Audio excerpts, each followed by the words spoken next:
शेतकरी बांधवांनो, हळद लागवड करून 20 ते 25 दिवस झाले आहेत का आणि अजून पाऊस पडला नाही का? मग पाणी देण्याची घाई करू नका. आधी हा पूर्ण व्हिडिओ पहा, कारण आज मी माझ्या शेतामध्ये प्रत्यक्ष दाखवणार आहे की या अवस्थेमध्ये हळदीला ड्रिपने पाणी कसे द्यायचे आणि कोणती काळजी घ्यायची आणि कोणत्या चुका टाळायच्या आहेत. नमस्कार शेतकरी मित्रांनो, स्वागत आहे आपले प्रगत शेतकरी यूट्यूब चॅनलवर. मित्रांनो, सगळ्यात आधी तुम्ही माझी हळद बघा. साधारण 20 ते 25 दिवसाची हळद आहे मित्रांनो, आणि उगवण पण चांगली झालेली आहे. पण अजून आपल्या भागात चांगला पाऊस झालेला नाही. आता प्रश्न असा आहे की अशा वेळी हळदीला पाणी द्यायचे का नाही. माझ्या मते निर्णय घाईने घ्यायचा नाही मित्रांनो. अशा वेळी आपल्या शेताची परिस्थिती आपल्याला बघायची आहे. हळदीच्या या टप्प्यावर ओलावा हळदीला आवश्यक असतो, पण पाणी साचणे टाळणे हेही त्याहून महत्त्वाचे असते मित्रांनो. आता अनेक जण विचारतात, ड्रिपने किती वेळ पाणी द्यायचे? पण याची उत्तर एक नसते मित्रांनो, कारण प्रत्येक शेताची जमीन ही वेगळी असते, ड्रिपची क्षमता वेगळी असते आणि हवामान पण वेगवेगळे असते. तर मित्रांनो, घड्याळाकडे न पाहता पाणी देण्याचा निर्णय, जमिनीकडे पाहून पाणी देण्याचा निर्णय घ्यावा लागेल. चला मित्रांनो, आपण आपली हळदीचे बेड उकरून पाहूया ओलावा किती आहे ते. मित्रांनो, 2 ते 3 इंचानंतर आपल्या हळदीमधील ओलावा चांगल्या प्रकारे असल्याचे दिसत आहे, म्हणून आपल्याला हळदीला पाणी देण्याची आवश्यकता नाही.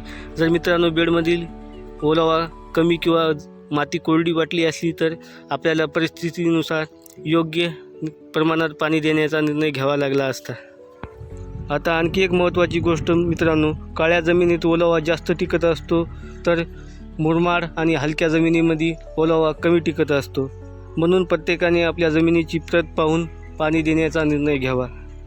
ड्रीप सुरू करण्यापूर्वी मित्रांनो, प्रत्येक ड्रिपरमधून पाणी व्यवस्थितरित्या येत आहे का हे नक्की तपासून पहा. शेतकरी बांधवांनो, आपल्या हळदीला पाणी देताना आपल्याला 5 चुका टाळायच्या आहेत. त्या 5 चुका नेमक्या कोणत्या पाहूया. 1. माती न पाहता आपल्या हळदीला पाणी देणे. 2री चूक मित्रांनो, शेतात पाणी साचू देणे. 3री चूक, ड्रिपर बंद आहे का हे न तपासणे. पाणी हळदीला रोज देणे. आणि 5वी चूक मित्रांनो, पावसाचा अंदाज न पाहता हळदीला पाणी देणे. ह्या चुका टाळल्या तर सुरुवातीच्या वाढीस हळदीला मदत होईल मित्रांनो. शेतकरी बांधवांनो, शेतात फेरफटका मारत असताना हळदीचे पाणी, जमिनीतील ओलावा यावर नेहमी लक्ष ठेवा. शेतकरी बांधवांनो, एक गोष्ट लक्षात ठेवा, हळदीला जास्त पाणी देऊन फायदा होत नाही, तर योग्य वेळी योग्य प्रमाणात हळदीला पाणी दिले तर आपल्या उत्पन्नात वाढ होईल.